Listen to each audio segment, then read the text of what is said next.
In the still and soot-colored corners of medieval life, punishment wasn't just about pain, it was about time. Time stretched out like an old piece of leather, weathered and worn, meant to prolong the agony until it bled into boredom, both for the punished and the people watching. In an age where literacy was rare, and the printing press hadn't yet begun its quiet revolution, the way a person was punished was a message in itself, loud, public, and drawn out across entire afternoons. A punishment had to be seen, not merely inflicted. It had to be slow enough that someone walking into the square late could still catch the final act. And so, from stocks that held a person immobile for days, to wheels that cracked bones in measured rotations, the Middle Ages cultivated a kind of deliberate slowness when it came to making someone hurt. This wasn't merely sadism. It was a form of control, social, spiritual, and political. The spectacle of slow suffering was meant to prevent others from stepping out of line, but also to affirm the order of things, the crown above the people, the church over the soul, and the law above everyone. In a time when everything felt precarious, plagues, famines, invasions, rebellions, the only thing more reliable than the sky's gray ceiling was the punishment that awaited anyone who strayed too far. And so it made sense that punishment had to be a performance. It had to be shown, and it had to unfold slowly enough for everyone to absorb it. The gallows didn't always snap a neck cleanly. Sometimes, it let the victim dangle and gasp, slowly losing their grip on life as a warning to the crowd. Even the instruments were crafted with this philosophy in mind. The stocks, the pillory, the rack, these weren't machines of speed. They were deliberately clumsy, built to hold, stretch, or expose the body for as long as possible. A criminal in the stocks might sit there for hours, or days, their legs cramping, their skin chafed raw, their only interaction with the world being whatever vegetables or insults the townspeople chose to offer. Punishment was a liminal space between life and something darker, and the more slowly it moved, the more it seemed to occupy its own realm, neither part of the day's labor, nor part of sleep, just a heavy pause in the flow of village life. The church added its own slow flavor to things. Confessions extracted over hours of prayer or under the slow turning of the inquisitor's questioning. Fasting, pilgrimage, kneeling, these weren't bursts of repentance. They were marathons of endurance, tests of will stretched across days, months, and sometimes lifetimes. Slowness became synonymous with piety, because to suffer gradually was to show seriousness. Immediate forgiveness, like immediate pain, was suspect. The soul had to learn through experience, long, drawn out, and painful. It wasn't enough to cry and say sorry. You had to wear your penance like a stone around your neck and walk with it, until you forgot who you had been before. But perhaps the most intriguing part of all of this was how ordinary the slow suffering became. To the medieval mind, the line between punishment and life itself was thin. A peasant might go from tilling the soil one morning to watching a neighbor flogged in the square by noon. It was all part of the rhythm of things. The smell of sweat, manure, and roasted meat might mingle with the sound of screaming, and no one found it strange. Punishment wasn't separate from life, it was baked into it like bread into an oven. And so, slowness made sense. The slower the punishment, the deeper it seeped into memory. A quick death could be forgotten. A man rotting in an iron cage by the crossroads for a week that stuck with you. The legal system, such as it was, also played its part in prolonging things. Trials were slow, not because they were fair, but because they were ceremonial. Witnesses could be unreliable, evidence was often hearsay, and oaths were taken seriously, sometimes more seriously than facts. It wasn't uncommon for someone to languish in a cell for weeks before their fate was decided. And when it was, the punishment might begin with a slow walk through town, a public reading of the charges, and then finally, the long-awaited blow. Everything moved like syrup, sticky and slow. This wasn't accidental. This was by design. Even executioners understood the rhythm. Some were artists of delay, drawing out the suffering just long enough to make the crowd shift uncomfortably, but not walk away. A good executioner didn't just kill. He timed the performance. The axe might fall on the second swing, not the first. The fire might be built green and smoky, so that a heretic burned not in flames, but in slow choking heat. Slowness, again, was the method. And for those who witnessed it all, time changed shape. A punishment that took hours became the day's central event. Children grew up watching neighbors punished slowly. They internalized it not as horror, but as normalcy. Slowness wasn't a flaw, it was a tradition. Like a festival or a market, only darker. It gave the village something to talk about, something to remember, and something to fear. So when we think today of justice as swift, efficient, or private, we must understand how foreign that idea would have seemed in the medieval mind. Justice was slow because it had to be seen. It had to be remembered. And above all, it had to hurt, not just the body, but the rhythm of your entire day. A punishment that passed like a breeze didn't serve its purpose, but one that dragged, inch by inch, like a plow through hard earth that left a mark. The stocks were not made to break you in a moment.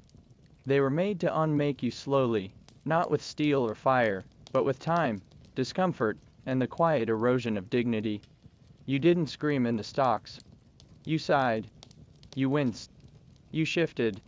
And when you tried to move your legs after hours of stillness, you felt the punishment most clearly, not as a strike, but as a slow cramp that settled into your bones.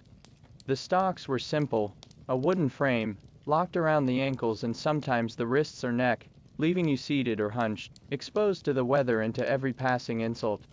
They were as permanent a fixture in the medieval town square as the market stalls or the church bell. Always waiting. Always ready to hold someone else in place. To be placed in the stocks was to be removed from motion. That was part of the cruelty. In a society where most people spent their lives in motion, walking, working, hauling, tilling, the sudden, enforced stillness was its own kind of suffering. The blood pooled, the joints stiffened, the skin rubbed raw against rough wood. There was no moment of high drama, no sudden spectacle, just the quiet decay of comfort. People would gather not because something loud was happening, but because something slow was. The person in the stocks was like a painting everyone could throw things at. Rotten vegetables, mud, insults, laughter, and time, always time, crawling across their back like a cold insect. Most punishments in the Middle Ages had a double purpose. They were supposed to hurt, but they were also meant to humiliate. The stocks leaned heavily on the second one. A criminal locked in the stocks was placed at eye level, at knee level, or somewhere in between, depending on the type. Everyone passing by could stop and stare. Or worse, they could ignore you, as if you were now just another object. You weren't human for those hours or days. You were part of the furniture of justice. And when you were finally released, limping and sore, that humiliation didn't vanish with the locks. It followed you home, into your sleep, into the way your neighbors looked at you, and into how you carried your head the next time you walked through that square. Punishable offenses for the stocks were often petty crimes, but that didn't make them any easier to endure. Swearing, gossiping, selling short measures, playing dice. These were not crimes that led to blood or shackles, but they did lead to days of still suffering. The local authorities would decide how long you'd stay locked in place, sometimes a few hours, sometimes an entire day, sometimes more. During festivals, the punishment could be extended just so the crowd had something amusing to look at while drinking ale. The town square could become your prison, your courtroom, and your stage, all at once. And if the weather was bad, it only deepened the punishment. Rain soaked your clothes. Cold stiffened your joints. The sun burned your skin. But no one moved to help. That, after all, was part of the point. The psychological weight of the stocks was enormous. Not just because of the pain, which was constant and dull like a low bell, but because of what it did to your sense of self. You had to sit or stand there knowing you were being watched. Every passing child, every angry vendor, every silent priest. They all saw you, and they remembered. That slow trickle of shame sank deeper than any blade could go. You could not speak back. You could not move away. Your body belonged to the punishment now. You were a lesson for everyone else, and the longer it took, the better the lesson stuck. Sometimes, the punishment didn't end when they unlocked the wood. Limbs that had been bent for too long could lose function temporarily or permanently. Infections were not uncommon, especially if the wood was splintered or your skin had cracked. You might leave the stocks a little less whole than you had entered them, and that was seen as a fair trade. If your pride was broken too, so much the better. A humbled citizen was more useful than an angry one. And so, the punishment lingered long after the crowd dispersed, and the wood was wiped down for the next unfortunate soul. The location of the stocks was also crucial. They were not hidden in dark corners, or locked away behind castle walls. They stood in the open, by the well, near the church, beside the market, places where life passed constantly. That ensured that no one could ignore them. They were there as part of your daily rhythm. You might fetch water and glance at a red-faced butcher sweating in the stocks. You might leave Sunday Mass and see a woman caught for slander, tears streaking her cheeks as she sat immobilized. It became part of how a town breathed. Punishment as presence, stillness as spectacle. And perhaps the most medieval aspect of the whole system was how ordinary it all felt. There were no alarms, no sirens, no secret trials. Everything happened in plain view. The punishment was part of the town's routine, and the longer it lasted, the more ingrained it became in everyone's idea of what justice looked like. Not swift and private, but slow, public, and unforgettable. The stocks didn't make people disappear. They made them stay in place, until time itself had worn them down. Until they sagged like a broken fence. Until the shame was heavier than the wood. That was the point. That's why the punishment worked. Not because it was violent, but because it was slow. So slow you couldn't escape it. So slow the village could watch it stretch from morning to dusk like the shadow of a sundial. And when you finally walked away, if you could walk at all, you didn't leave the stocks behind. You carried them with you, invisible, inside every limping step. The pillory looked, at first glance, like a cousin to the stocks, and in some ways, it was. Both were made of heavy wood, both were placed in public, and both existed to turn a human being into a static object. But while the stocks punished your legs and patience, the pillory punished your spine, your dignity, and your neck, very slowly. You were locked in upright, usually standing, with your head and hands trapped in holes on a vertical wooden board.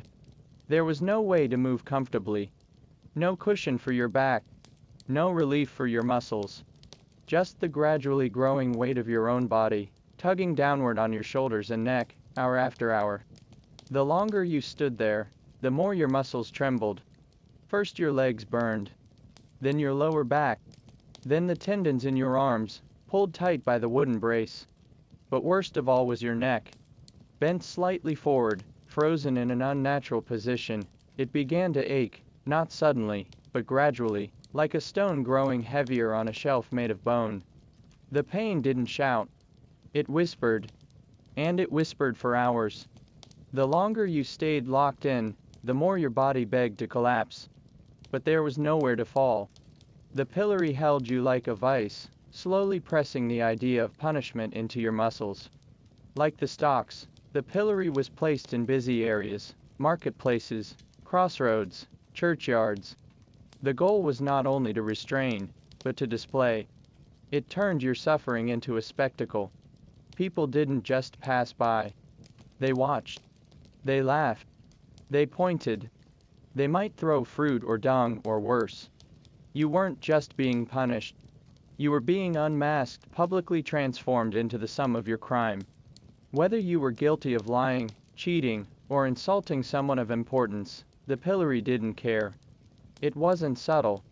It just made you stay still while the world slowly dismantled your pride. The pain was bad, yes. But what broke most people was the passage of time. There was nothing to do but stand and feel. No relief in movement. No distraction. Just the weight of your arms slowly growing heavier, the dull throb in your neck and back, and the slow rotation of townspeople, each one adding another grain of shame, to the pile you were forced to carry. The hours didn't tick, they dragged. And as the sun moved across the sky, casting your shadow like a stretched warning sign across the cobblestones, you felt not like a person anymore, but like a symbol of what not to be. There are stories of people fainting in the pillory. Some collapsed under their own weight, their knees giving way while their head remained trapped. Some vomited. Some simply wept, the tears pooling in the creases of the wooden brace. In winter, the cold froze their fingers. In summer, the sun blistered their skin. There was no protection from the world. The pillory was not merciful. It did not care if you had learned your lesson. It only cared that you stayed there long enough for others to believe you had. Children were sometimes punished in pillories specially sized for their smaller necks. Women too, especially for crimes considered scandalous, adultery, gossip, or improper dress. The community often used the pillory not just to correct behavior, but to reinforce social rules. A woman who challenged a man's authority might find herself displayed with her hair cut, her mouth gagged, or a sign hung from her chest. These weren't punishments handed down quietly in court. They were performances, a morality play, where the pillory was the stage and your pain was the message. Even when your time ended, the after effects remained. Muscles stayed sore for days. Neck pain could linger for weeks or longer. But more lasting was the social mark. Everyone had seen you. Everyone had heard the jeers. The punishment didn't just work on your body, it carved its way into your place in the town's memory. Long after your sentence was over, you might still be called by the name of your crime. The liar, the cheat, the shamed, and all that began not with a sword, but with a wooden hinge, a set of holes, and the slow, awful patience of time. It's easy to overlook how much a punishment can hurt without drawing blood. But the pillory didn't need wounds. It needed time. It needed an audience. And it needed your own weight to become the instrument of your undoing. It was a reminder that in the Middle Ages, justice wasn't just about retribution. It was about erosion. A slow, public chipping away of the body and the soul. Until, eventually, there was nothing left but a man or woman who had learned, through hours of silence and stiffness, not to make the same mistake again. And so the pillory remained, year after year, generation after generation, a wooden monument to slow, humiliating punishment. Not deadly, not loud, but unforgettable. Just like a headache that doesn't go away. Or a memory that bends your spine a little lower every time you pass the square. There is a special kind of silence that settles before a public whipping begins. Not the hush of reverence or peace, but a thick, expectant quiet, one made heavier by the presence of roped flesh, and the long shadow of pain that always follows. In the Middle Ages, whipping was not only common, it was ritual. A display performed with methodical slowness, not because it needed to be, but because that's how the punishment gained its weight. To whip someone was to slice time into pieces, each lash a punctuation mark and a sentence of suffering that the body could not forget. And no one was in a hurry. Least of all, the executioner. The preparation alone could take hours.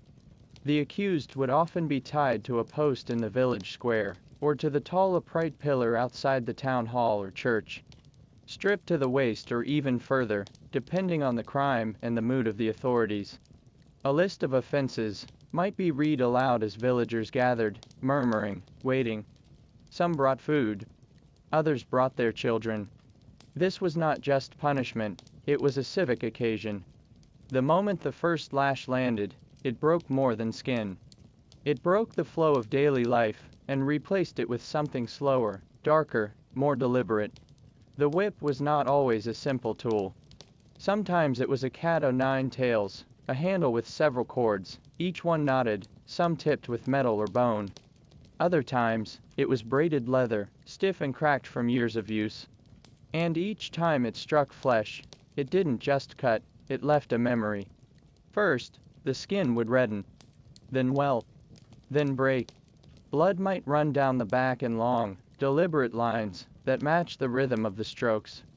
There was nothing quick or frantic about it. The executioner moved like a metronome, slow, steady, professional. The spaces between lashes mattered just as much as the lashes themselves. They gave the crowd time to react. They gave the victim time to breathe, or to cry, or to simply endure. Each sentence was counted out: 20 lashes, 30, 50. But what mattered more was how those lashes unfolded. If the executioner was cruel or thorough, the punishment could take an entire morning. If the victim fainted, they might be revived and the whipping resumed. No one was allowed to escape the full weight of the sentence. A lash not felt was a lash wasted. And a punishment delivered too quickly was not a proper warning to others. The slowness wasn't a flaw, it was the feature. It wasn't uncommon for victims to scream, or beg, or go quiet. Each reaction carried its own horror. The screams could be piercing, but the silence, especially the kind that came after the 5th or 10th strike, was even worse. A silence born of shock, or despair, or the strange numbness that comes when pain becomes too much to carry consciously. And all the while, the townspeople watched. Not because they were cruel, necessarily, but because this was justice. This was how society reinforced its rules, one stripe at a time. They whispered to one another. They nodded in approval or grimaced in sympathy. But no one stopped it. When the final lash fell, there was no applause. No one cheered. There was only the slow untying of the cords, the peeling away of blood-soaked linen or ragged skin, and the slow shuffle of the punished person as they were helped, or dragged, away. Some couldn't walk. Some collapsed the moment the ropes loosened. Some had to be carried, their backs red and wet and open, to the cold air. And still, that was considered merciful. Because at least they were still alive. But the aftermath was its own slow punishment. The wounds rarely healed quickly. Infection was common. Clothing stuck to dried blood. Sleep became difficult. Some bore the scars for life. And with those scars came questions, stares, assumptions. Your back became your story. You didn't need to confess your crime. Your skin did that for you. It whispered every time you bent forward. Every time the wind brushed your shirt. Every time you saw someone glance at you sideways, and lower their voice. Even the executioners weren't untouched by the slowness of the act. Some were professional, emotionally removed. Others grew hardened over time. A few, it is said, drank before the sentence began, perhaps to steady their hand, or perhaps to dull whatever remained of their conscience. But they all knew the rhythm. Each lash spaced just right. Each gasp, each moment of anticipation, each long stretch where time itself seemed to pause. In that slow dance of pain, everyone played a part. And so, whipping endured. Century after century. It was cheap. It was memorable. And above all, it was slow. So slow that the sound of each lash had time to echo off the walls. So slow that every tear had time to fall and reach the dirt. So slow that even sleep could not fully erase the image from your mind. A body bent forward. A whip raised high. And the long, patient justice of the Middle Ages, dragging itself across the skin one lash at a time.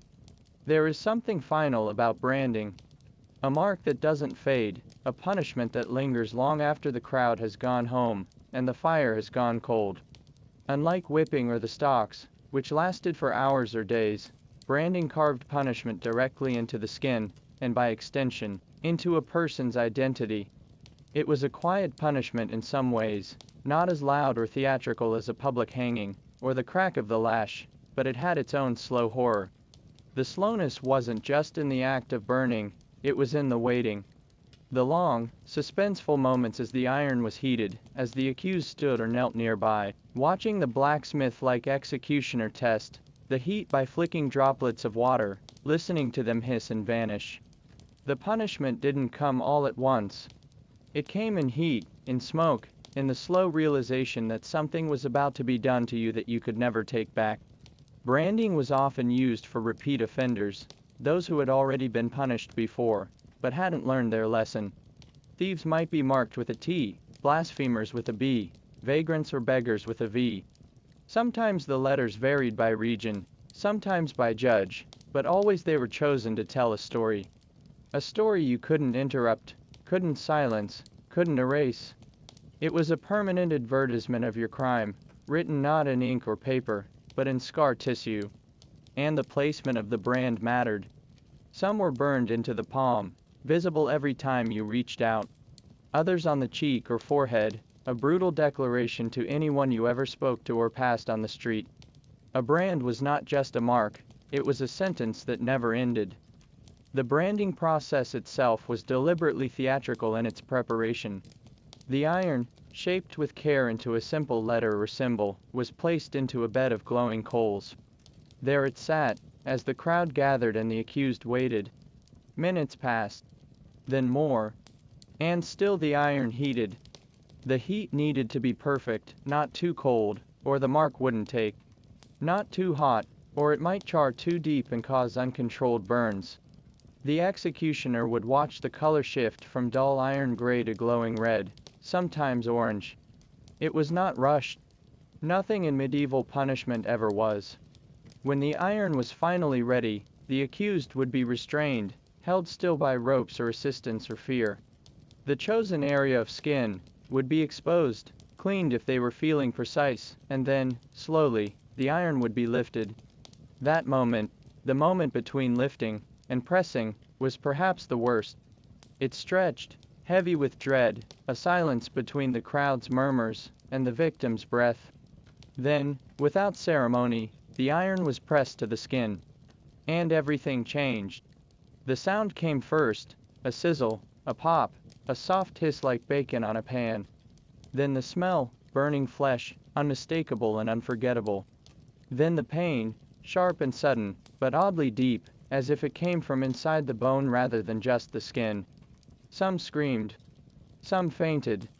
Some remained eerily silent. The executioner counted the seconds. 1, 2, 3. Then the iron was removed. The skin was now transformed. A dark, seared brand slowly began to blister, then crust, then scar. The wound itself took weeks to heal, often festering, or becoming infected in the meantime. But the scar was the true punishment. Long after the nerve stopped screaming, long after the skin cooled, the mark remained, a raised or discolored letter, a symbol that turned skin into a scroll of judgment. In the Middle Ages, there were no privacy laws. Your past could follow you across towns, across years, carved neatly across your body. No explanation required. And what did it do to the person beneath that brand? It reshaped their life, slowly and completely. Employers would turn them away. Inns might refuse them shelter. Priests might give them shorter confessions, quicker dismissals. The mark wasn't just on the body, it was in the way people looked at you, or didn't. The way they walked faster when you passed. The way they taught their children to keep their distance. A brand turned a person into a warning. Not just for their crime, but for what could happen if you didn't conform, didn't obey, didn't stay in line. The slowness of branding was not just in the heat of the iron, but in the years and decades, it continued to punish you after the crowd had moved on. Sometimes, people tried to erase the brand. To burn it again, deeper, or to slice it off with a knife, to sand it down, to cover it with soot or lye or ash. But the skin remembered. The shape always returned, if not in clarity, then in the subtle texture of scar and memory. You could never truly be clean again. Not in the eyes of the law. Not in the eyes of the village. And sometimes, not even in the eyes of yourself.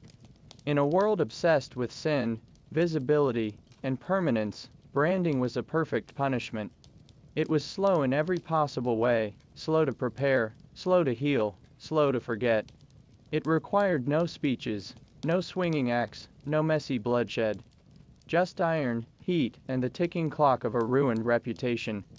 The pain ended quickly. The punishment didn't. It lingered, like the mark itself, just under the surface, always ready to flare with memory every time a stranger's eyes settled on your cheek. There are punishments designed to correct. There are punishments designed to humiliate. And then there are punishments that exist purely to draw out the end, slowing death itself to the point where each breath becomes its own small act of torture. The breaking wheel, sometimes called the Catherine wheel, was not merely a method of execution. It was a public ritual of ruin, designed to transform the human body into something unrecognizable, stretched and shattered not in a single moment but over hours.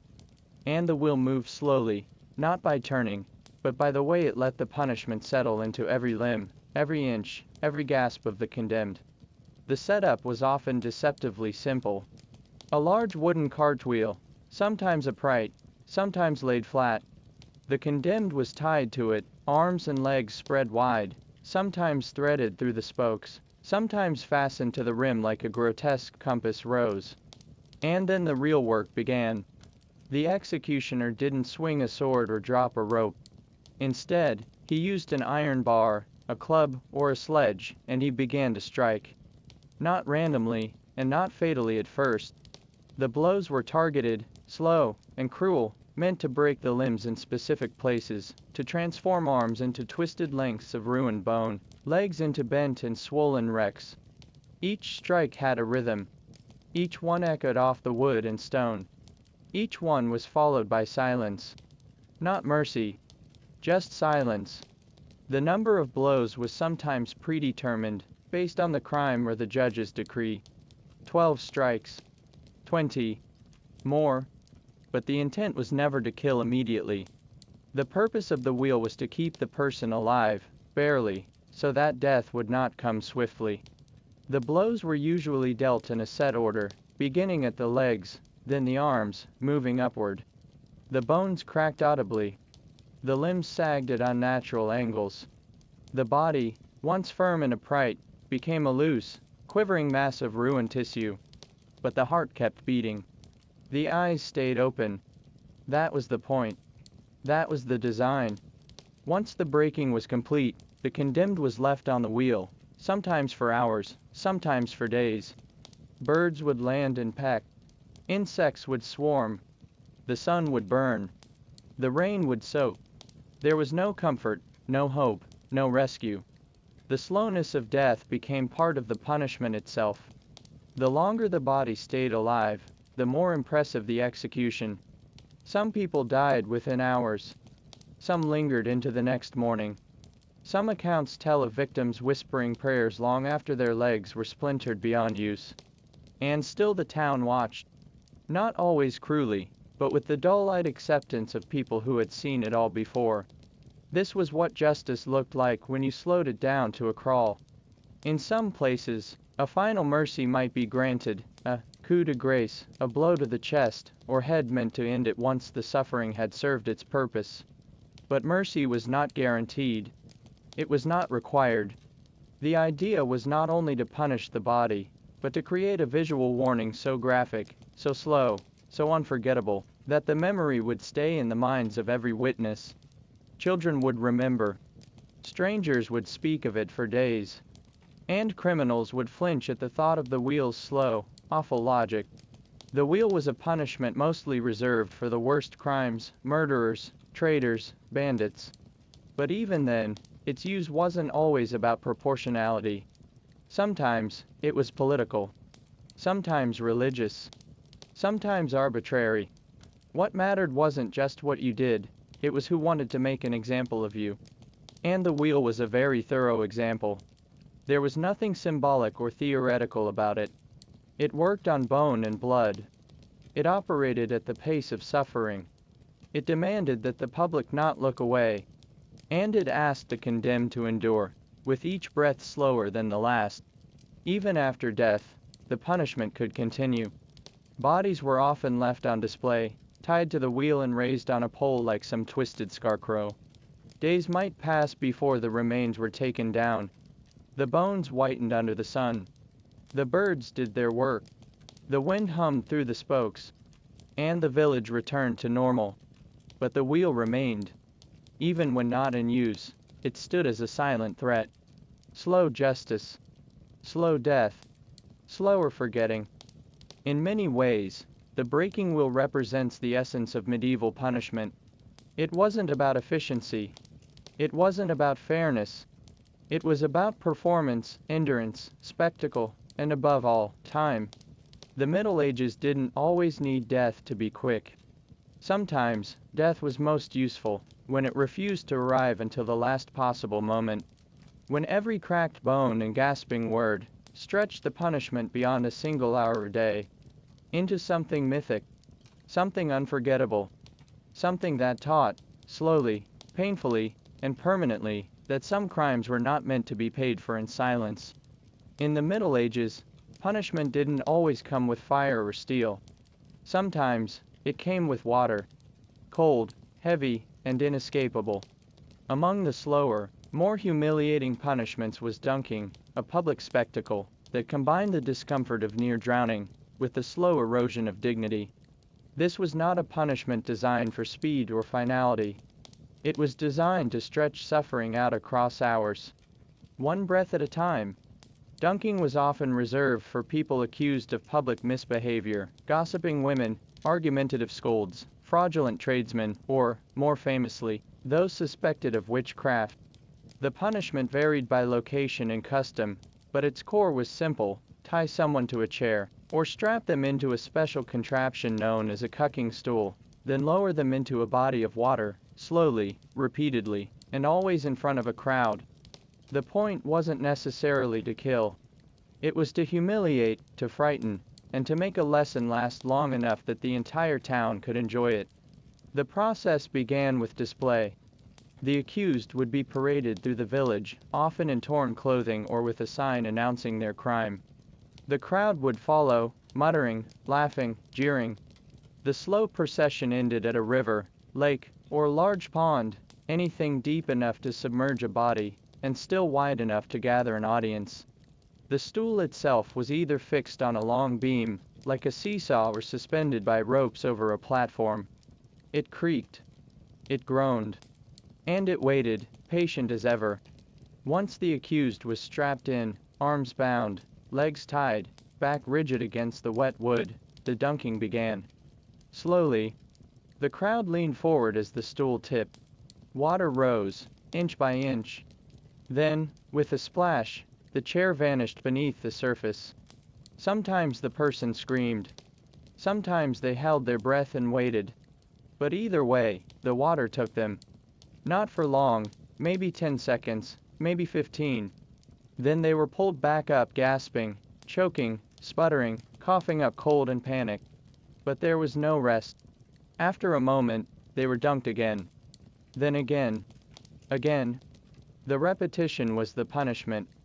Not one plunge, but many. Not deep enough to drown, at least not at first, but long enough that breath became a desperate rhythm. Each dunk chilled the bones. Each return to the surface filled the lungs with water and shame. It wasn't just the physical toll, it was the crowd. The eyes watching. The laughter echoing across the water. The sense that you were no longer a person, but a floating spectacle meant to teach others a lesson. And the lesson was always the same: stay quiet, stay obedient, stay small. Women were the most common victims of dunking, especially those who spoke too freely, questioned too boldly, or annoyed the wrong people. The term, scold, was applied with little care. Any woman who resisted social norms might find herself tied to the stool. And the punishment worked, slowly and thoroughly, to beat that resistance down. Not with bruises, but with exhaustion. With wet clothes clinging to skin. With tangled hair and shivering limbs. With breath that wouldn't come fast enough, and a crowd that never looked away. In witch trials, dunking took on an even more sinister form. Sometimes called swimming, it was used as a test.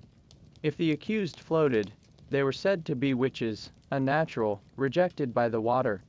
If they sank, they were considered innocent. But of course, sinking too often meant drowning. The test was slow, brutal, and inherently fatal. There was no way to win. Just as the water closed in, slowly, silently, judgment waited at the surface. Even those who survived dunking bore the mark of it. The memory of cold, that never left. The trembling hands. The faces in the crowd. The way people would whisper afterward, not always cruelly, but always knowingly. You had been punished. You had been soaked and exposed. Your defiance had been dragged under and held there until it drowned. And even if your body dried, your reputation never fully did. Dunking was cheaper than stocks, easier than branding, slower than whipping, and it served a very particular purpose: to shame, to cleanse, in a cruel, watery parody of baptism, the sins society decided were too loud. It wasn't meant to reform, it was meant to remind. And long after the stool was pulled from the pond, and the ropes dried in the sun, people remembered. Not because of the crime, but because of the slow, shivering punishment that followed. Some punishments didn't involve blood or fire or drowning. Some simply asked you to walk slowly, publicly, and to wear your guilt not in scars or bruises, but in the form of something humiliating, unmissable and absurd. The drunkard's cloak was one such punishment. Equal parts ridiculous and cruel, it took public shaming to a level of performance that was both hilarious and horrifying to onlookers. And it was slow. Not in pain, necessarily, but in time. In the long, dragging minutes and hours that passed while you wore your disgrace like a second skin. The cloak was not cloth. It was a barrel. A real wooden barrel, with a hole cut at the top for the head and sometimes others, at the sides for the arms. The person being punished, almost always a known drunkard, or someone who'd made a spectacle of their intoxication, was made to wear it in public. Their legs remained free, but the bulk of the barrel covered the torso, clumsy and loud with every movement. Some barrels were modified with bells or clappers inside, rattling with each step to draw attention.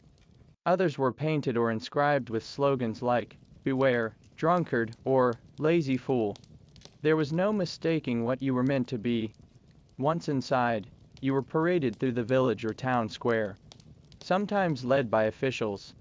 Sometimes shoved along by guards. And always followed by laughter. Children pointed. Adults chuckled.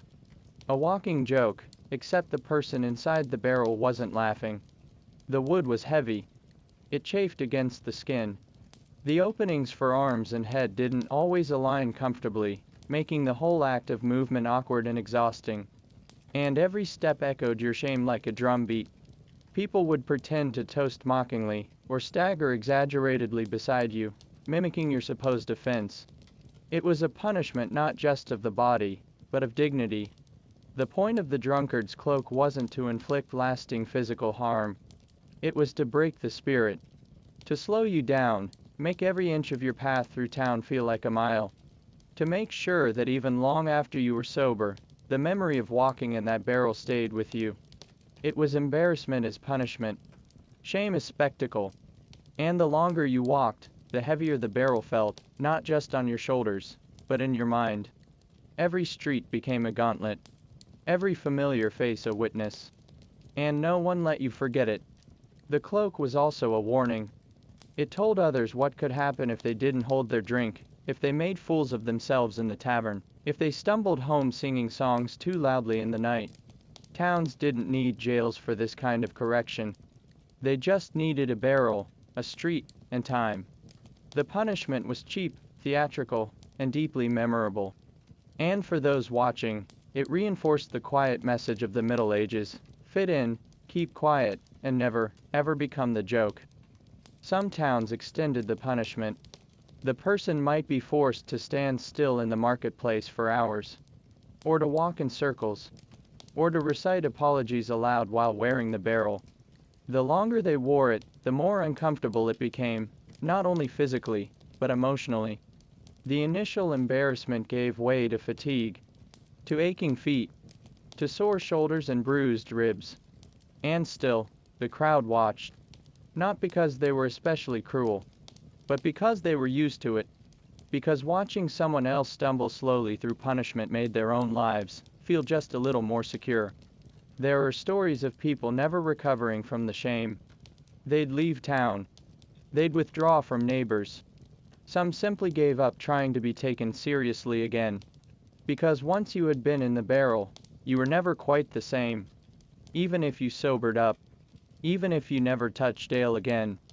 The laughter had done its work. Slowly. Thoroughly. Permanently. The drunkard's cloak might sound amusing now. Even quaint.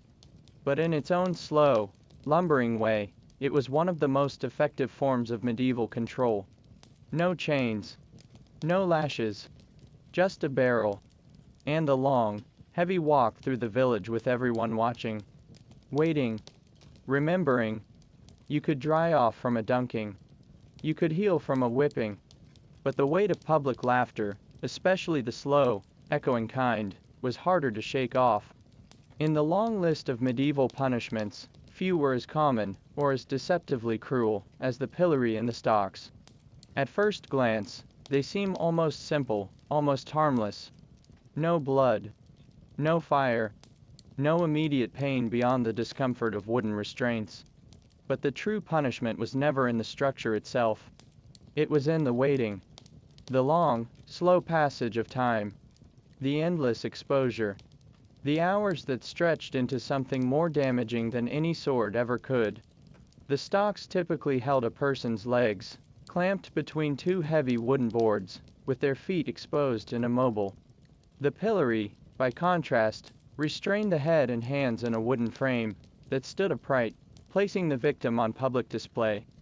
In both cases, the offender was placed in a public square, a marketplace, or near a church, wherever people would be most likely to walk past. It was not about hiding shame. It was about showing it. Letting it sit out in the sun like old fruit, slowly shriveling, slowly souring, while the town walked by and remembered.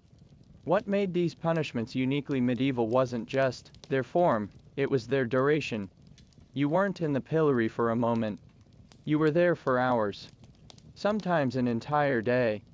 And time, in this case, didn't fly. It dragged. Every second of discomfort grew heavier. Your muscles stiffened. Your joints throbbed. Your skin burned in the sun or froze in the cold. And all the while, people stared. Not always angrily. Sometimes just curiously. Casually.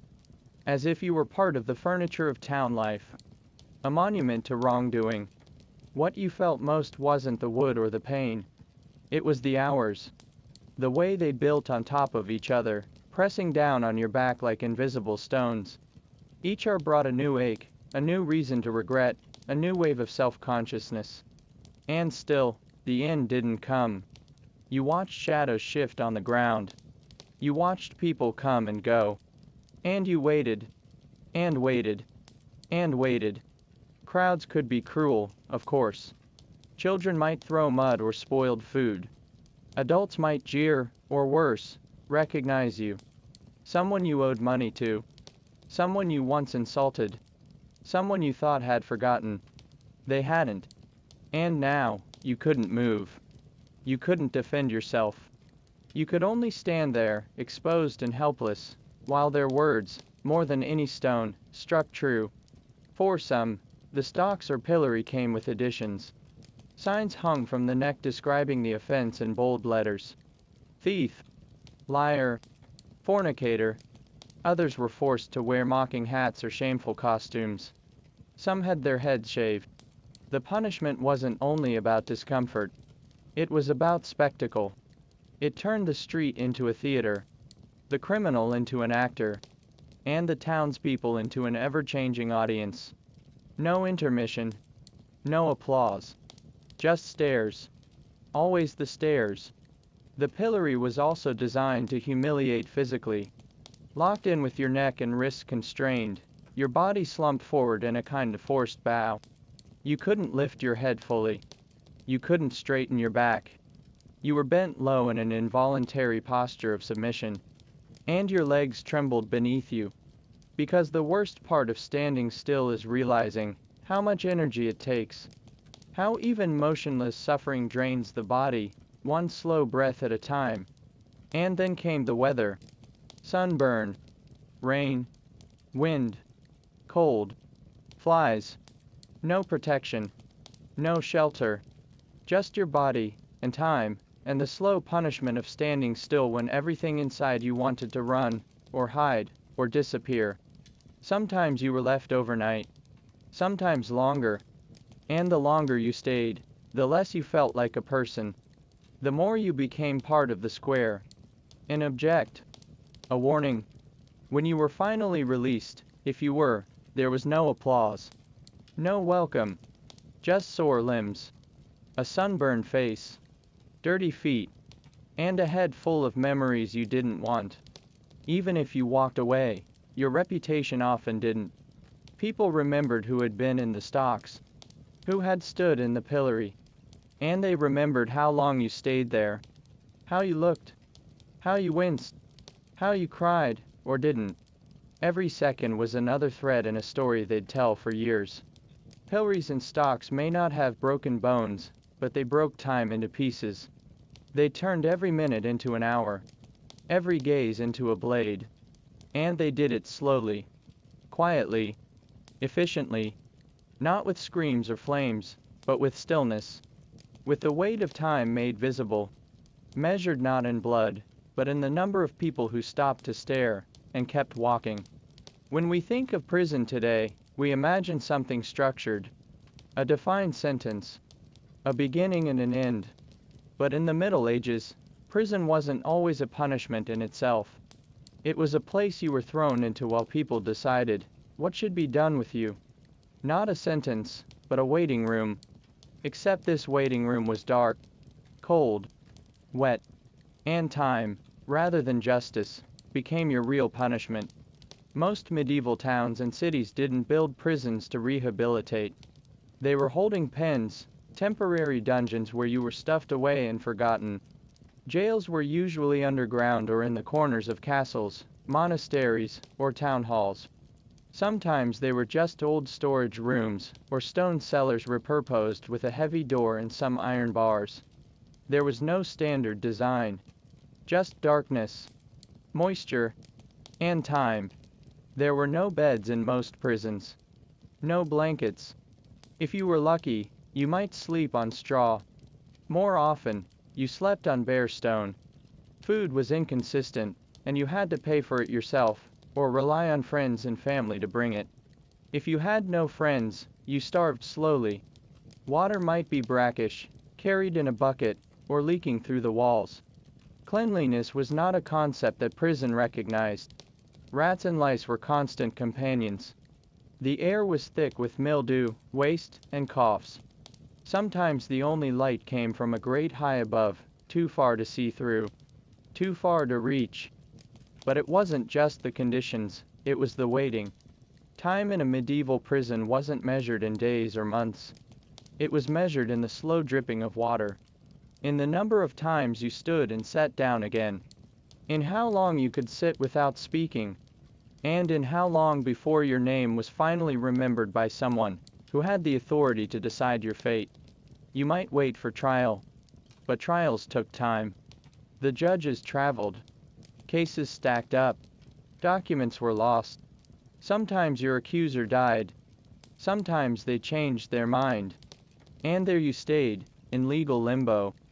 Forgotten by everyone but your own body, which aged and atched, and broke down more each day. There were people who waited years, not for punishment, but for someone to decide what that punishment should be. By the time judgment came, the prison had already done its work. Corruption made things worse. Jailers demanded bribes for food, for visits, for slightly better treatment. If you had money, you could sometimes get a larger cell, more straw, maybe even a candle. But most people had nothing. So they sat in the dark, surrounded by others just as miserable. The hopelessness settled like dust, thick and unmoving. Even the guards looked bored. No one expected the prisoners to be reformed, only to be worn down. Slowly, inevitably. Sometimes, the prison itself was the sentence. For petty crimes, there might be no whipping, no branding, no public display. Just time. A few days, or a few weeks, left to stew in the dark until the memory of your offense settled into your bones. But for many, there was no release date written. Just the vague promise of, when the bishop arrives, or, once the weather improves. And so the punishment stretched, one day into the next, until time became your jailer. And if you died, often, no one noticed. Your cellmates might shift to make space. The guard might drag your body out without ceremony. Your name, never written down properly, would vanish into the rot. In a place where justice moved slowly, death moved faster than anyone wanted to admit. The cruelty of medieval prison wasn't in brutality. It was in neglect, in silence, in the slow erosion of the self. You weren't whipped or stretched, or burned. You were simply left, to rot, to be forgotten. Time was both the tool and the punishment. Each are scraped a little more from you. And by the time someone remembered you again, if they did, you were no longer the person who first entered that cold, damp cell. Not all medieval punishments ended when the punishment was over. Some were designed to last a lifetime. Not through memory, not through shame, but through the body itself. Branding and mutilation were punishments that time could not undo. They marked you. Not metaphorically, but physically. Your crime became a scar, a burn, a missing piece of you. Something others would see, forever. And the worst part wasn't even the pain. It was how slowly the punishment kept punishing, long after the crowd had gone home.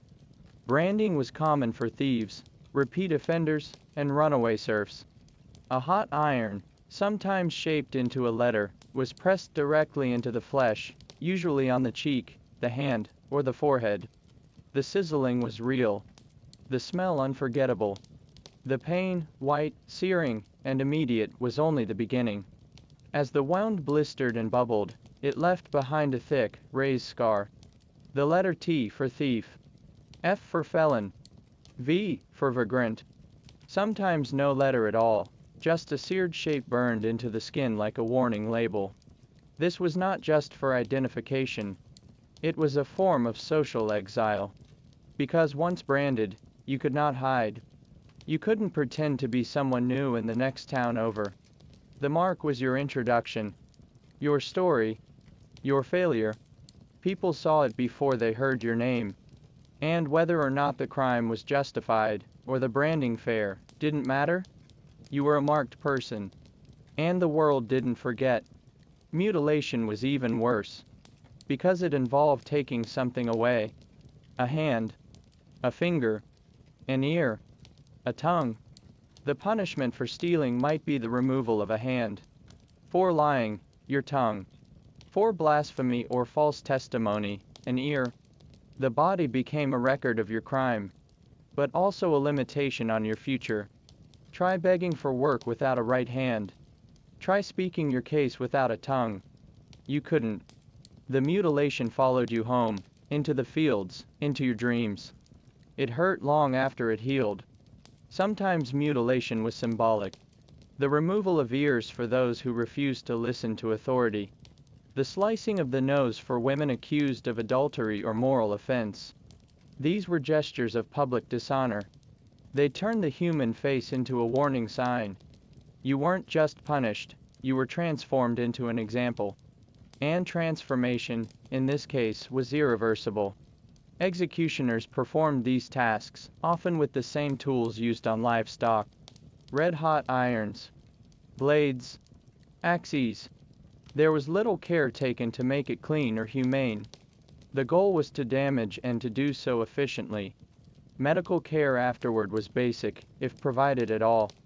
Infection was common. So was festering rot.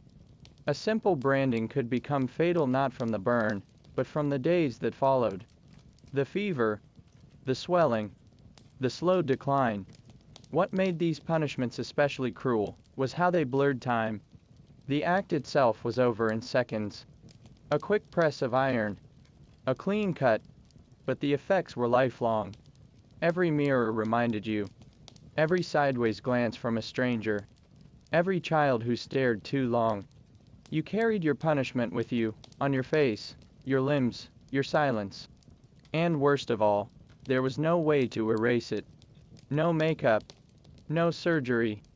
No way to explain or excuse it that truly mattered. The mark spoke louder than any defense. It whispered to others, "This person cannot be trusted." Even if the crime was minor. Even if the branding was done unfairly. There was no appeal. Just permanence. Just the long, slow echo of that punishment, reverberating through every day that came after. The Middle Ages were fascinated by visibility. Crime was not just a violation of law. It was a violation of appearance, of expectation, of hierarchy. And branding and mutilation ensured that even if you were allowed to live, you would never quite return to normal life again. Time couldn't wash away the stain. Because the stain had been seared into flesh. And flesh, unlike memory, does not forget easily. In the Middle Ages, execution was not a private matter. It was not done behind stone walls, or away from public view. It was performance. Ritual. A show as much as a sentence. Death, when it came, rarely came quickly. It arrived in stages. Slowly. Painfully. Publicly. And as with all good theater, there was an audience. Lots of them. Cheering, jeering, or standing silent. But always watching.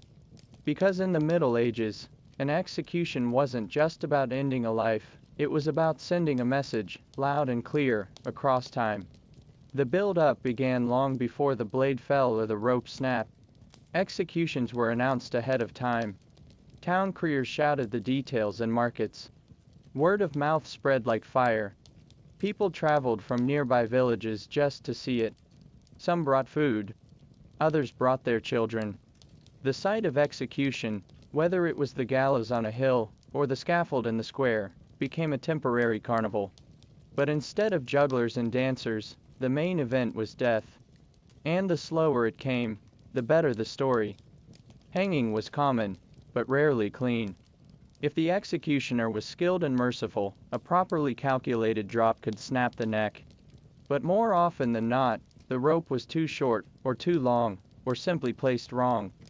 That meant strangulation, slow and suffocating. The body danced, feet kicking, eyes bulging. It could take minutes. Sometimes longer. All while the crowd murmured. Some praying. Some laughing. Some pointing at the spectacle. Beheading was quicker, at least in theory. But even this was no guarantee. An executioner's axe might be dull. His aim might be poor. A clean, single strike was rare. Some victims endured multiple blows. Up to 5. Even 7. The neck bleeding. The crowd holding its breath. The executioner sweating beneath his hood, swinging again and again. Every miss, every pause, stretched the moment further. Death delayed. Not by justice, but by bad craftsmanship. And for crimes seen as especially grave, treason, heresy, regicide, death became something even slower. Even more elaborate. You might be hanged, then cut down while still alive. Disemboweled. Your insides burned in front of you. Then quartered. Limbs tied to horses and pulled apart. Or burned alive, your skin bubbling, curling, blackening as smoke wrapped around your face. The pain went on for minutes. Maybe more. All in public. All on display. Some were broken on the wheel. Their limbs shattered one by one with an iron bar. The breaks came slowly, an arm. A leg. Then the other arm. Then the other leg. Between each strike, a pause. The crowd waited. The condemned sobbed or screamed, or said nothing at all. Eventually, the wheel itself might be raised and set upright, the body twisted and draped across its spokes, left to die in the open air. Buzzards circling. The sun beating down. Death, inching closer with every hour. But why so slow? Why make death into a day-long ordeal? Because speed offered no lesson. A quick death could be missed, misheard, or forgotten. A slow death, on the other hand, was a memory seared into every witness. It taught obedience, fear, reverence, and sometimes even pleasure. For not all spectators came in horror. Some came in delight. to cheer, to feast, to drink while watching the condemned meet justice, one slow moment at a time. Executions were not just about the condemned. They were about everyone watching. The butcher, the priest, the farmer's son holding his father's hand. All of them watching death dressed up as drama. The slowness was the point. Pain was the punctuation. Time, the long, stretched out time of dying, was the lesson.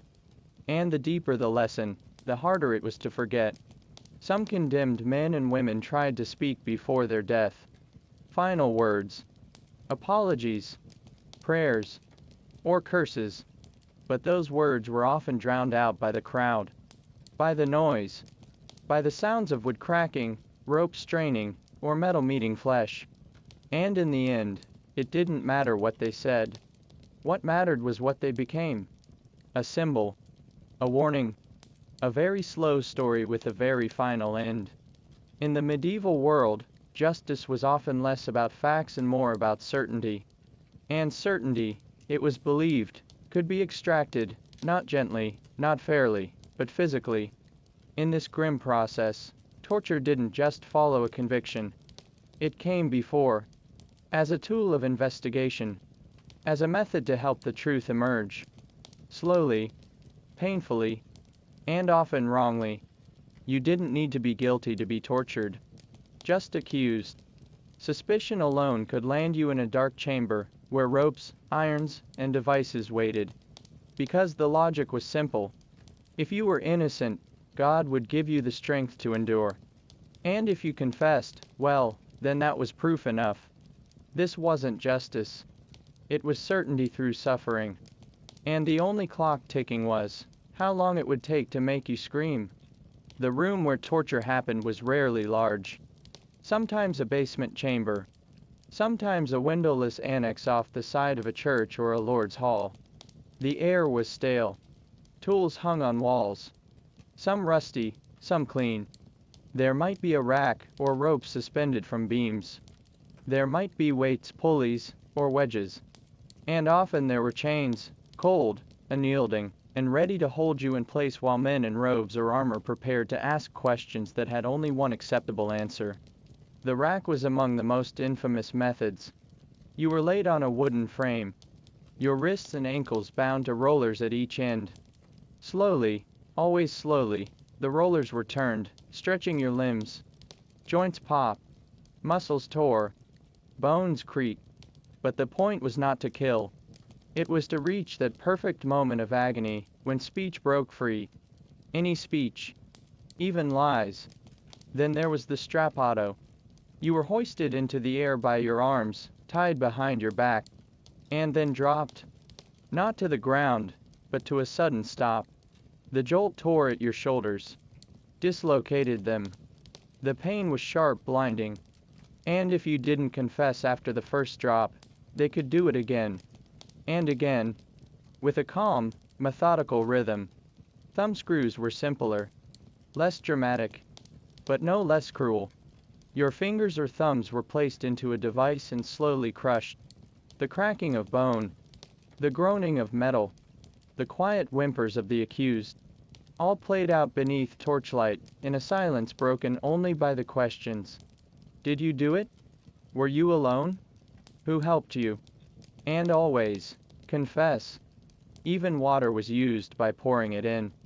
Slowly, deliberately, you were laid back, mouth forced open, and forced to swallow endless gulps until your stomach swelled and panic rose. The sensation mimicked drowning, without the mercy of water itself. Every swallow a violation. And still they asked, "Are you ready to confess now?" Ironically, torture often didn't seek truth. It sought agreement. A name. A word. A signature on a confession that could then be used as evidence. But what kind of evidence comes from pain? Most people would say anything just to make it stop. To lie. To accuse others. To cry out whatever answer seemed most pleasing to their captors. Because when pain is your companion, truth becomes a luxury you can't afford. There were rules, technically. The church tried to limit how torture was applied. How often? How extreme? But rules meant little in the hands of those determined to extract a confession. They could say it wasn't torture, just questioning. They could say it wasn't force, just persuasion. And so, over and over, suspects found themselves in that place where time didn't move, except by turns of the screw or drops of the pulley. Torture didn't end when it stopped. Its echoes followed the accused forever. In the limp of a dislocated shoulder, in the tremble of broken fingers, in the words that had been forced out, now public, permanent, and impossible to retract. Even if a person was found innocent afterward, the damage had already been done. Because once you've screamed under flame or strain, the sound never truly leaves your ears. You carry it, quietly, slowly, into every hour that follows. The Middle Ages believed in pain as proof. And so, before judgment came, they made sure pain had already been part of the process. As if truth required breaking first. As if justice needed help screaming its way to the surface. In the Middle Ages, when human judgment felt too uncertain, too fallible, too corrupted by money or influence or confusion, people turned to something older and more unforgiving. They turned to nature, or to God, acting through nature. They believed that divine will could be revealed through the most physical means. Not through testimony, not through written laws or deliberation, but through ordeal. Through pain, through danger, through the body's reaction to suffering. And if you survived that pain, or recovered in a certain way, you were declared innocent. If not, well, guilt was assumed. Slowly, unevenly, fatally, trial by ordeal came in many forms. Each was designed to test you, not just legally, but spiritually. And though they varied, all of them were slow, measured, drawn out by ritual, preparation, and the deliberate watching of others. Because what mattered most wasn't just what happened, but what it looked like, and what it meant to those standing nearby. They weren't trying to uncover facts. They were waiting for a sign, a miracle, or a death.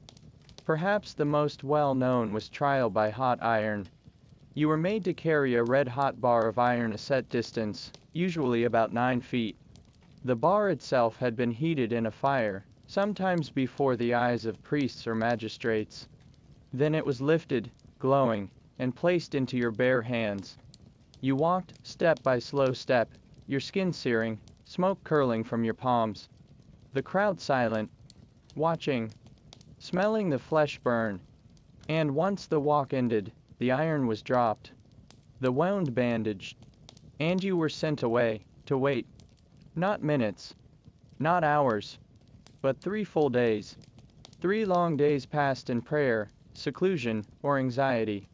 Then, a priest or official would inspect the wound. If it was festering, discolored, swollen, they declared guilt. If it had begun to heal cleanly, without signs of infection, you were innocent. Of course, whether a burn healed well had little to do with guilt and everything to do with luck, your health, the cleanliness of your bandages, and the mercy, or bias, of the person doing the judging. But in that moment, it was God's judgment. Not yours. Not theirs. Not the law's. Just the wound. Speaking silently. Deciding your fate. Trial by water was another slow and terrible method. There were 2 kinds. The first was cold water. You were tied with rope, around the waist, the ankles, the wrists, and lowered into a pool, a well, or a river. Often blessed water. Water believed to be pure. If you floated, the water rejected you. You were guilty. If you sank, the water accepted you. You were innocent. Never mind that innocent people drowned. That was seen as tragic, but not unjust. Because God had still spoken. The second kind was hot water. In this ordeal, you were forced to plunge your hand into boiling water to retrieve an object, like a ring or stone, resting at the bottom. The moment your hand entered, your skin began to peel. You grabbed the object, pulled it out, and then, like the hot iron test, you were wrapped in cloth and sent away. Again, 3 days passed. Time moved slowly, Painfully, every throb of your wound a reminder that truth was not spoken, it was suffered. Ordeal by combat was slower still in a different way. It wasn't always about death. Sometimes it was about submission. Two opponents, often accuser and accused, would fight. Not for skill, but for divine judgment. Whoever won, it was said, had God on their side. Combat could be with swords, cudgels, or even unarmed. Sometimes it was over quickly, but sometimes it was drawn out, long and ugly, as bruised and bloodied bodies fought for righteousness, until one could no longer move, or until one gave up. Not all of them survived, but survival didn't always equal justice. It just meant endurance. What made these ordeals so painfully medieval was how they married the physical with the spiritual. Pain was proof. Injury became evidence. And the slow passing of time, the delay between act and judgment, added weight to the outcome. You didn't just hurt. You waited inside that hurt.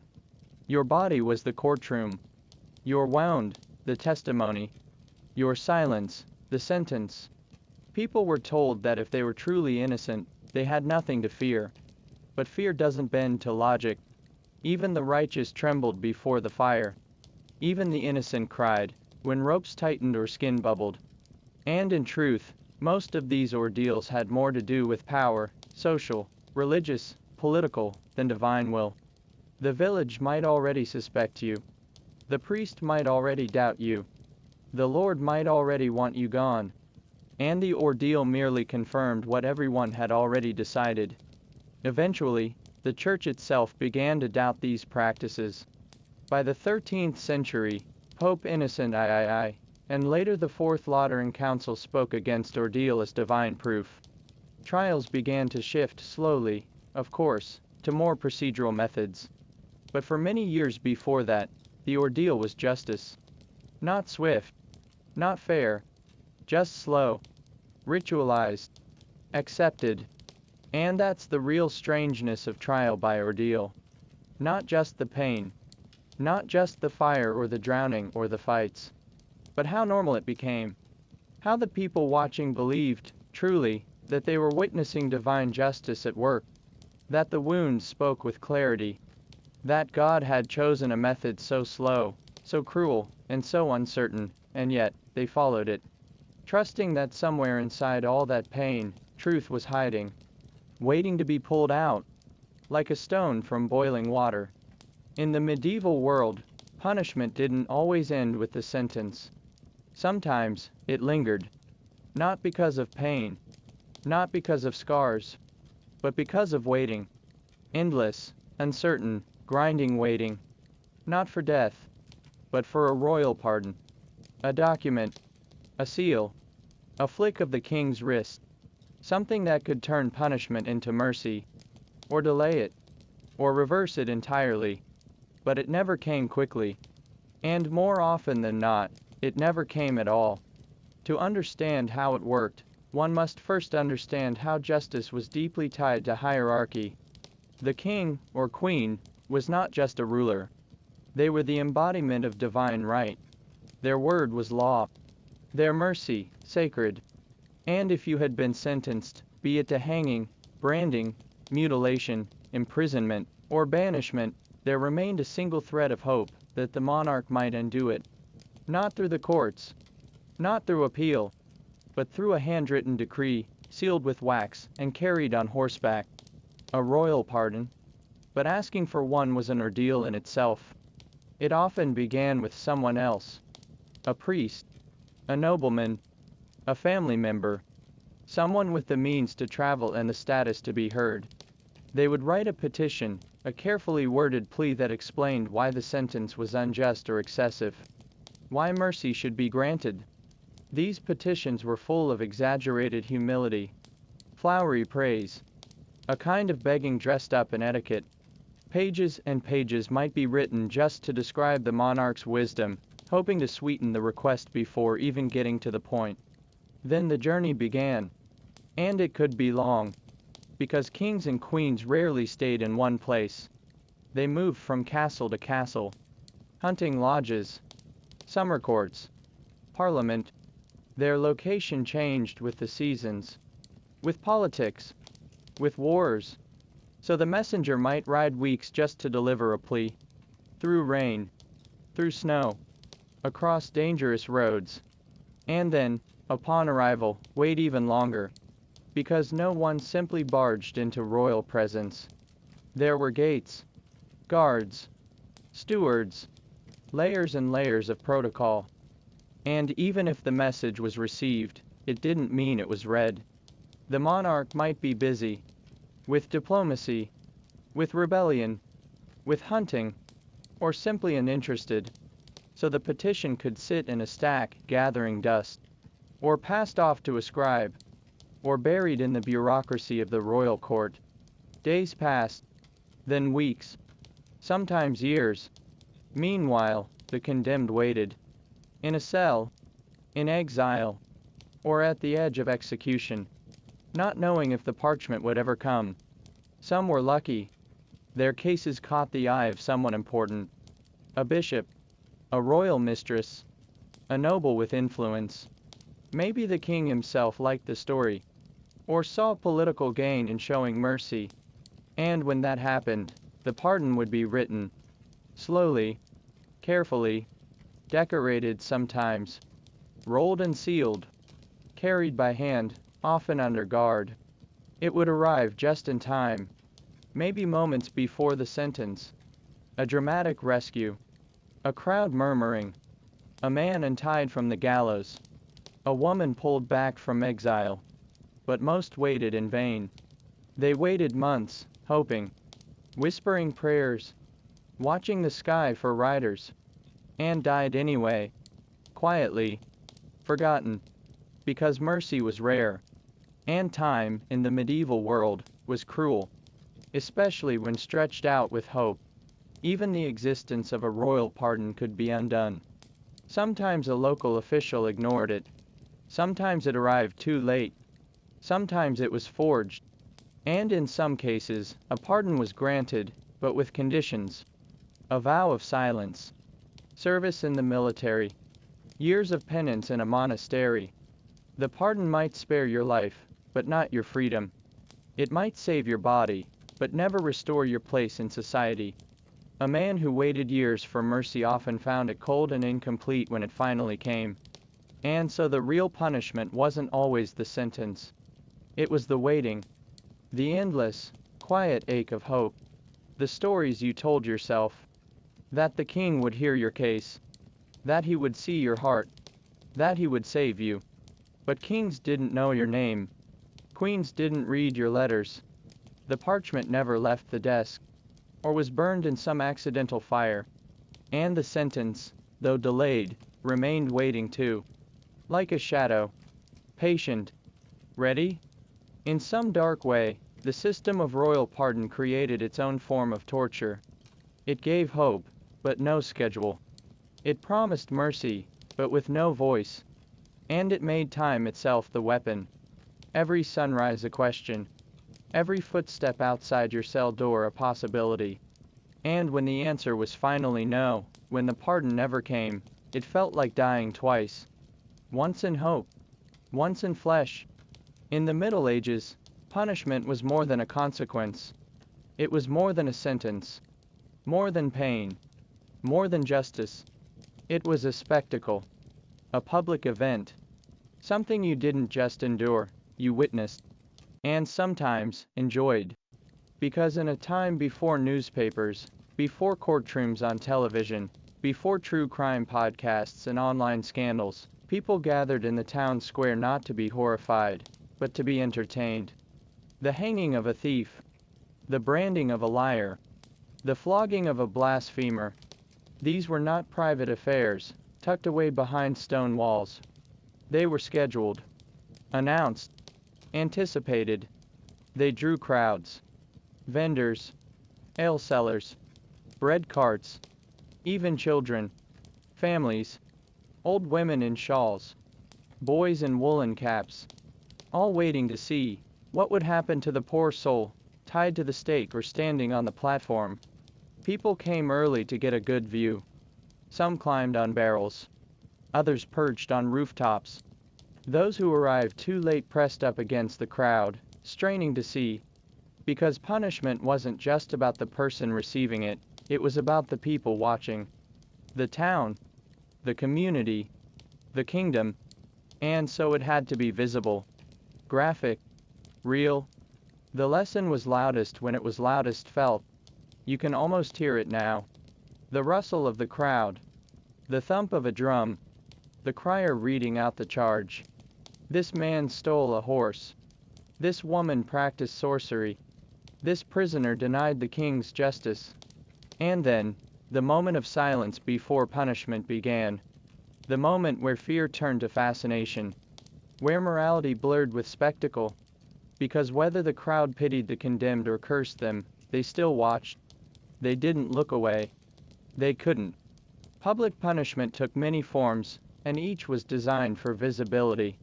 Stocks and pillories placed people on display. They were made to sit or stand with their hands and head locked into wooden frames. People threw rotten food, mud, sometimes stones. Insults came easy. Laughter followed. The punishment lasted hours, days, and all the while, the town passed by, glancing, judging, scoffing. Floggings happened in the square. Stripped to the waist, the condemned would be tied to a post or rail. The whip cracked across the skin. Each lash left welts, open wounds. But the pain wasn't just physical, it was public. People watched each stroke, counted them, some with horror, some with glee.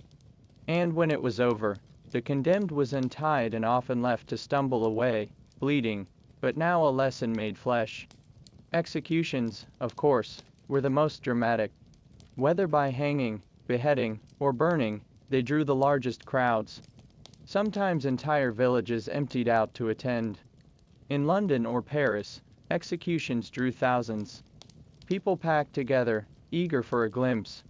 Hawkers sold pies. Jesters told jokes. It felt, oddly, like a festival. And then, when the condemned appeared, the tone shifted. Whispers. Hushed awe. A collective intake of breath as justice, slow, theatrical, unmerciful, played out in real time. But why did they watch? Why didn't they look away? Because punishment was one of the few events everyone shared. It crossed class, crossed age. It was public proof that the world still worked the way it was supposed to. That crime brought consequence. That order was maintained. That there was still control. Watching someone suffer reminded everyone else of their place. And their safety, however temporary, within the system. It was also a kind of moral reassurance. You were not the one in chains. You were not the one on the block. You had not been accused. The condemned had done something wrong, real or imagined, and that made them different. Watching them suffer reinforced your identity as one of the good ones. One of the righteous. One of the crowd. Children learned early. They were brought by the hand to see the pillory, to hear the jeers, to feel the message settle into their bones. Do not disobey. Do not steal. Do not lie. The law was not abstract, it was bruises. It was missing hands. It was rope tightening. These were lessons you remembered not because you read them, but because you saw them. With wide eyes. And a pounding heart. Even the church participated. Priests blessed the executions. Heard final confessions. Preached sermons to the crowd before the punishment began. Mercy was offered, but so was fire. God's justice echoed the king's justice. And so the spectacle gained a kind of holiness. Pain became sacred, public, absolute. And sometimes, though no one liked to admit it, people watched because they liked it. Not always out of cruelty, but out of curiosity, out of boredom, out of the strange thrill that comes with seeing someone else's story end. Slowly, painfully, publicly, and knowing for a moment that it wasn't yours. As centuries passed, punishments began to shift away from the public square. Executions moved behind walls. Whippings became less common. Branding faded. The spectacle began to shrink. But the memory of it remained. Deep in our histories. In paintings. In stories. In the dusty corners of law books, and forgotten gallows stones. Because in the Middle Ages, justice wasn't fast. It wasn't private. It was slow. Deliberate. And everyone watched. Together. In the long, plodding rhythms of medieval life, where dawns came dim and evenings fell slowly under the weight of soot and silence, punishment wasn't quick. It wasn't designed for efficiency. It wasn't concerned with resolution or closure. In fact, it wasn't even really about justice in the way we think of it today. Medieval punishment was slow, unhurried, public, deeply theatrical. It dragged across days, weeks, or even years, becoming a shared ritual, a story, a lesson, and often, an enduring humiliation. It left marks not just on the body, but on memory. And everyone was expected to watch closely. It all began with being accused. This stage, slow and uncertain, often involved whispers, rumors, or vendettas. Guilt didn't matter yet.